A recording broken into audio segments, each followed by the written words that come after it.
Selamat datang di kelas material dan proses manufaktur. Saya Teddy yang akan menyampaikan materi pada sesi kali ini. Materi hari ini bakalan merupakan kelanjutan dari pembahasan terkait dengan ikatan atom. Dari informasi ikatan atom yang telah disampaikan pada sesi sebelumnya, kita bisa memahami bahwa setidaknya ada dua model atom yang bisa digunakan ataupun applicable pada pemahaman fenomena alam, yaitu satu model yang menyatakan bahwa elektron berada pada satu titik yang tetap dengan energi tertentu, dan teori selanjutnya adalah mengatakan suatu model bahwa elektron berada pada suatu probabilitas of finding elektron di suatu tempat. Dari informasi tersebut, kita usahakan kita hubungkan dengan apa yang terjadi pada material. Ya. Dari tipe ikatan atom yang membentuk material, terdapat tiga klasifikasi utama. Yang pertama adalah ikatan ionik. Ya. Ikatan ionik dimunculkan atau terjadi ketika adanya dua ion yang bereaksi. Ya. Atau yang kata lain, ikatan ionik kecenderungan yang muncul ketika kita menggabungkan atau mencoba mencampurkan unsur metal dengan non-metal. Yang mana unsur metal cenderung kelebihan elektron dan non-metal cenderung kekurangan elektron pada orbit terluarnya. Sehingga ketika itu terjadi transfer elektron antara dua atom tersebut, mengakibatkan terjadinya ikatan yang dinamai dengan ikatan ion. Yang uniknya adalah, coba diperhatikan atom Cl yang di tengah. Atom Cl tengah ini mengikat kepada Na plus bagian atas, Na plus bagian bawah, dan juga Na plus kiri dan kanan. Artinya di semua sisi Cl negatif ini memiliki ataupun terikat dengan Na plus yang sama. Sehingga ikatan pembentuknya atau ikatan pengikatnya relatif sama. Oleh karena sama, sifat dari ionic atom adalah non-directional atau pada semua sisi atau semua arah memiliki besaran yang relatif sama.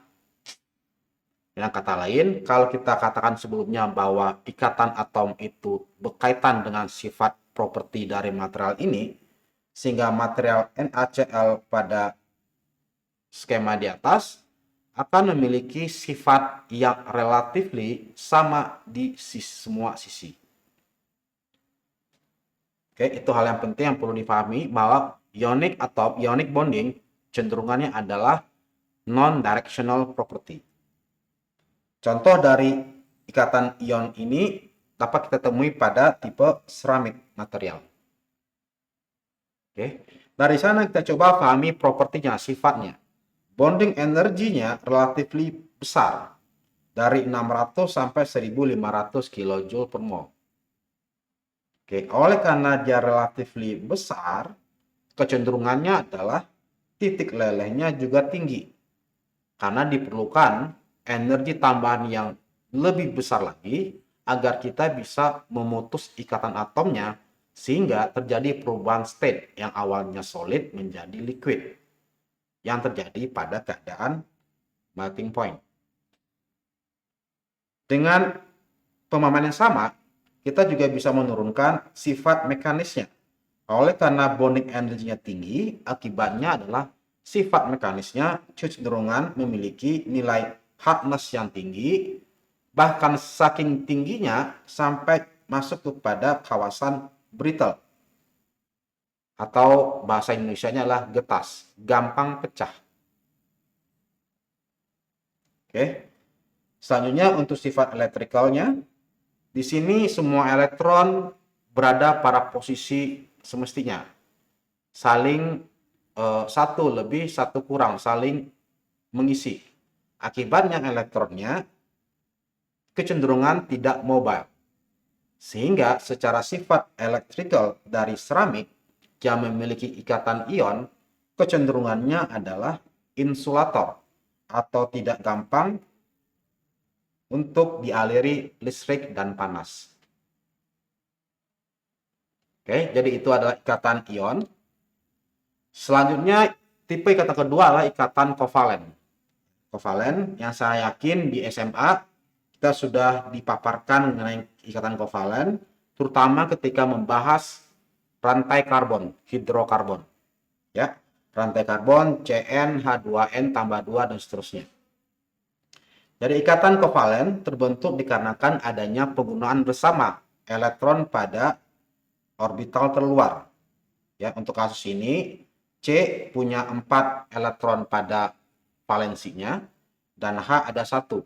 Sehingga untuk mencapai kestabilan mereka saling mengikat membentuk yang namanya ikatan kovalen. Oke. Keunikan ikatan kovalen ini adalah sifatnya direksional. Artinya adalah properti dari material yang memiliki ikatan kovalen akan berbeda dilihat dari sisi di mana gaya luar atau stimulusnya bekerja. Mungkin bisa kita ingat kembali materi di SMA, ada polimer yang namanya ikatan cis atau ikatan yang berbentuk trans ya. Sehingga sering pembahasan mengenai hidrokarbon disertakan dengan bagaimana bentuk tiga dimensi dari struktur tersebut. Simpelnya adalah covalent bond cenderung directional property.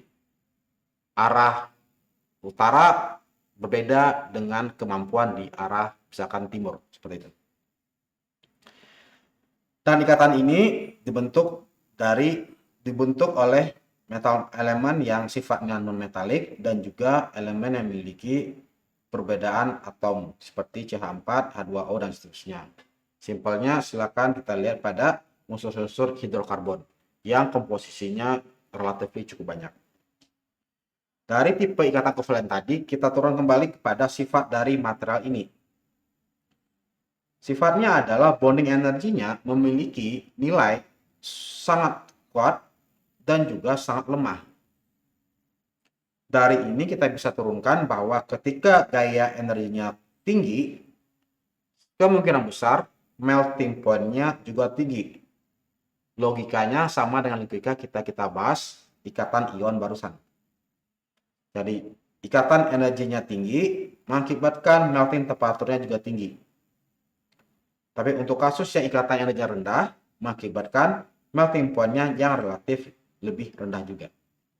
Jadi untuk kasus covalent bond cukup lebar, cukup luas cakupannya dari yang sangat kuat seperti diamond atau intan sampai ke level yang paling lemah seperti bismuth.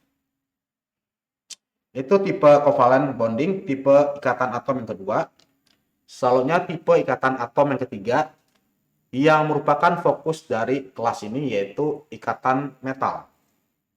Ikatan metal terbentuk pastinya ketika satu atau dua metal berikatan. Dan yang unik dari ikatan metal ini adalah ada istilah yang namanya sea of electron. Ikatan metal ini menggunakan model atom yang nomor 2, yang mana menyatakan bahwa elektron berada pada posisi tertentu sesuai dengan kemungkinannya berada pada posisi tersebut. Dengan kata lain, elektronnya relatif lebih mobile, gampang untuk berubah posisi, ya, lebih mobile, berputar sekitaran nukleusnya. Ya, dengan kata lain, satu atom memiliki cloud of electron pada bagian luar dari nukleusnya. Sifat unik selanjutnya adalah non-directional bond. Maksudnya adalah properti dari dari ikatan metal ini tidak dipengaruhi oleh arahnya.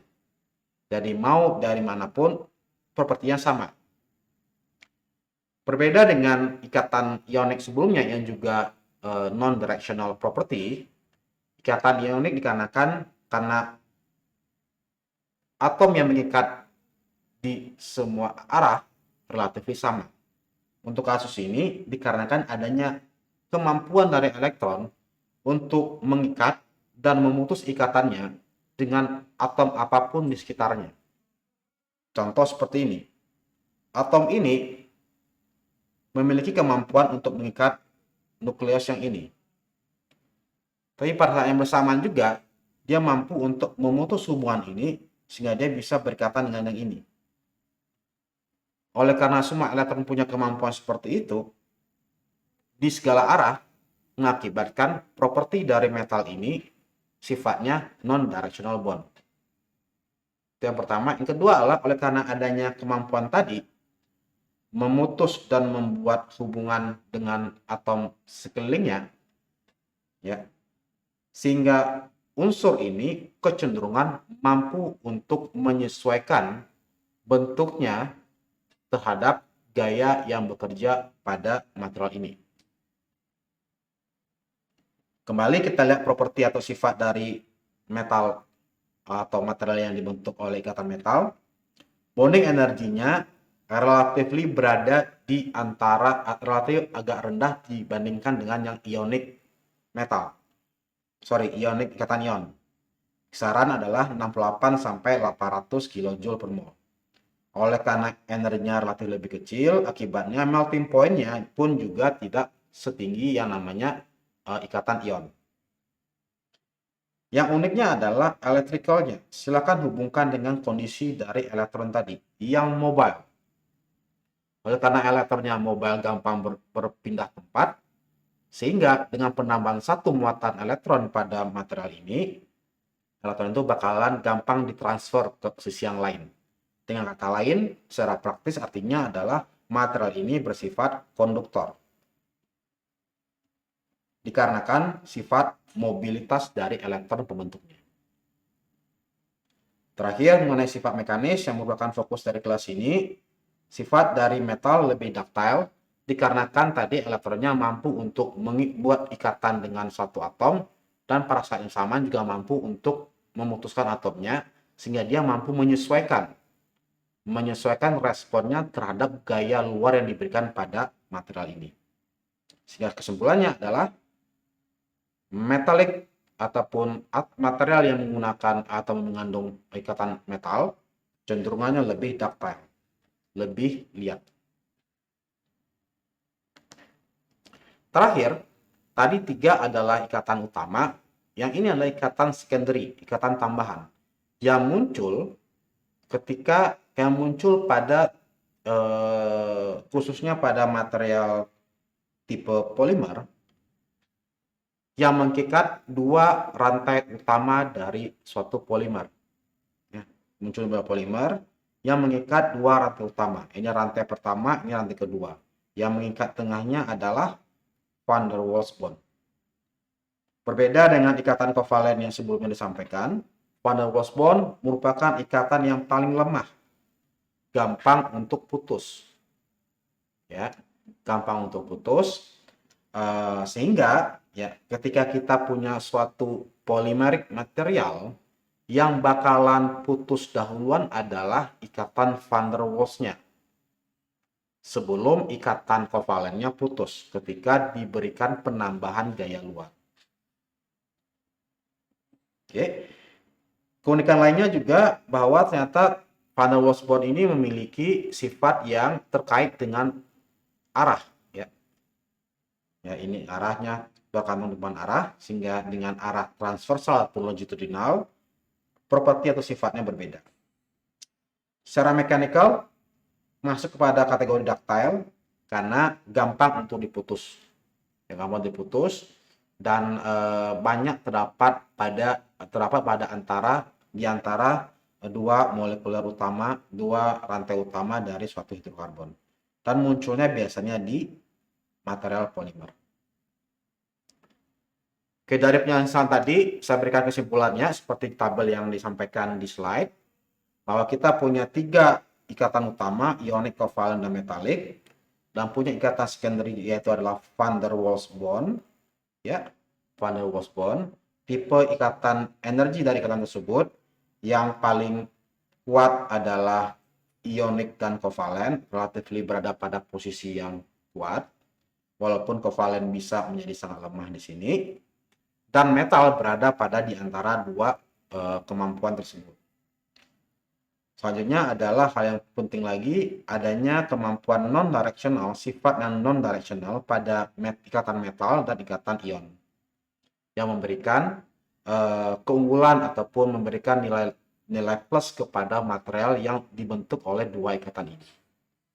Terakhir, contoh dari ikatan-ikatan tersebut pada tipe material adalah seramik menggunakan ikatan ion, kemudian metal mengandung ikatan metal, dan terakhir kovalen, kovalen memiliki dapat kita temui pada material tipe polimer dan beberapa seramik ataupun semikonduktor. Demikian penjelasan hari ini terkait dengan ikatan atom dan tipe-tipe material engineering material yang ada di industri. Terima kasih atas perhatiannya. Sampai jumpa pada sesi selanjutnya.